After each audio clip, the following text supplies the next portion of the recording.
Sahabat yang dikasihi oleh Tuhan Yesus Kristus, mari sekarang ini kita berdoa. Kami mempersiapkan diri mendengar kebenaran firman-Mu, nyatakanlah kebenaran sabda-Mu kepada kami. Kami mohon dalam nama Bapa, Putra, dan Roh Kudus. Amin. Sabda Tuhan terambil dari Injil Lukas 17 ayat yang ke-3 dan yang ke-4. Jagalah dirimu, jikalau saudaramu berbuat dosa, tegurlah dia. Dan jikalau ia menyesal, ampunilah dia. Bahkan jikalau ia berbuat dosa terhadap engkau 7 kali sehari, dan 7 kali ia kembali kepadamu dan berkata, "Aku menyesal," engkau harus mengampuni dia. Sahabat yang dikasihi oleh Tuhan Yesus Kristus, ketika saya membaca teks ini, saya coba kemudian cari tahu gitu ya. Konteks dari bacaan kita mengasumsikan bahwa komunitas orang percaya itu adalah perjumpaan manusia. Dan ketika perjumpaan manusia tidak bisa dihindari, bisa saja terjadi kesalahpahaman, bisa saja terjadi kesalahan komunikasi, bisa saja terjadi dosa yang melukai orang lain dan seterusnya. Maka cara untuk menghidupi situasi dalam kebersamaan itu tidak dengan cara mendendam atau bahkan membalas itu. Karena kalau demikian maka komunitas itu akan menjadi komunitas yang penuh dengan kehancuran dan itu pasti akan tambah melukai satu dengan yang lain. Maka yang dibutuhkan adalah kesediaan untuk kemudian menyatakan pengampunan bagi mereka. Pertanyaannya adalah mereka siapa? Mereka yang menyesal. Penting ya, mereka yang menyesal.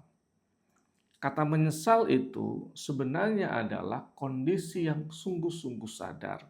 Apa yang dia lakukan itu tindakan yang melukai. Dan dia tidak akan mengulang lagi. Tidak akan mengulang lagi. Karena dia sangat menyesal. Maka pengampunan itu diberikan bagi dia yang sudah seperti itu. Ada kesempatan untuk kemudian memperbaiki diri. Tetapi tadi catatannya, sungguh menyesal dan punya niat yang sungguh-sungguh untuk tidak berbuat dosa lagi. Tidak melakukan hal yang sama. Tetapi menariknya, kenapa ayat yang keempat harus dimunculkan? Bahkan jikalau ia berbuat dosa terhadap engkau 7 kali sehari dan 7 kali ia kembali kepadamu dan berkata, "Aku menyesal," engkau harus mengampuni dia. Ini yang dimaksudkan bukan tindakan yang sebelumnya. Jadi bukan tindakan yang sama yang tadi minta ampun.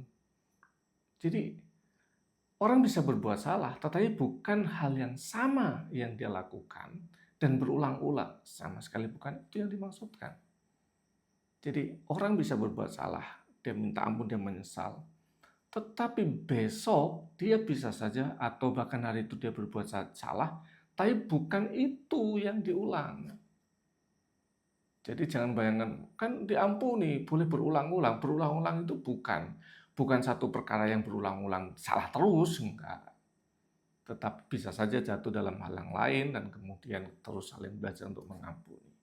Kata 7 kali 7 itu bukan soal jumlah, tetapi soal kesediaan untuk terus mengampuni dan kesediaan mengampuni yang sempurna.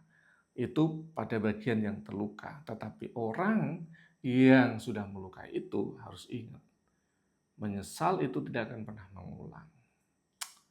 Dan kalaupun jatuh bukan di perkara yang sama, sehingga dia layak menerima pengampunan itu.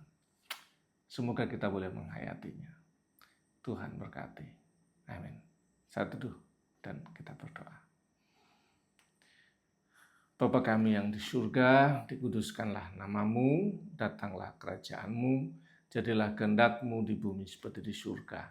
Berikanlah kami pada hari ini makanan kami yang secukupnya, dan ampunilah kami akan kesalahan kami, seperti kami juga mengampuni orang bersalah pada kami.